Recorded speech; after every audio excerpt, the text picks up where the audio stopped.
దానికి కారణం హాస్పిటల్ ఏమంటున్నాయి ఇదే చెప్తుంది. వాళ్ళ దగ్గర నుంచి మేము వేధింపులకు గురవుతున్నాం, డబ్బులు లేవు కాబట్టి పెట్టే వాళ్ళ దగ్గర తీసుకోపోతే ఇంకెట్లా నడుస్తే మా హాస్పిటల్ అంటారు.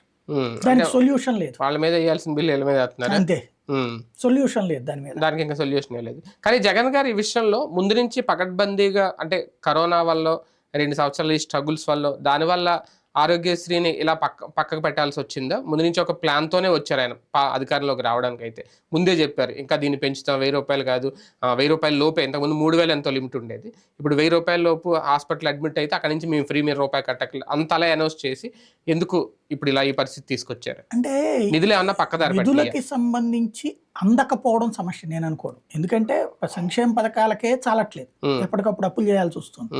జీతాలకు ఒక పక్కన సమస్య ఉంది. ఇప్పుడు ఆ స్ట్రగుల్ మధ్యలో అడ్జస్ట్మెంట్ దగ్గరకు వచ్చేటోడికి కాస్త వెయిట్ చేయదగ్గోళ్ళు వీళ్ళు అన్నట్టు కనబడుతుంది జగన్కి. అంటే పేదలకి పంచి ఇస్తున్నాం డీబీటీలు అని చెప్పుకుంటున్న డబ్బులన్నీ ఈ పథకాల డబ్బులు అటు డైవర్ట్ చేయడం వల్ల ఇటువంటి ఆరోగ్యశ్రీ లాంటివి ఇప్పుడు ఆగిపోతున్నాయి. అంతే కదా, అంటే కొత్త పథకాలు పెట్టినటువంటి సందర్భంలో అయ్యేమో క్యాష్ ఇచ్చేయాలి, అవును, ఏమో పాతదే.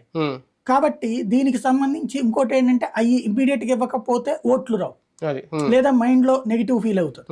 హాస్పిటల్కి వచ్చేటువంటి డాక్టర్లు చూసుకుంటారు కదా, దీనికంటే కంపల్సరీ కాదు, అర్జెంట్ గా ఓ రకంగా అప్పు పెడుతున్నారు. అప్పు పెడితే నష్టం లేదు, అది అప్పు పెడితే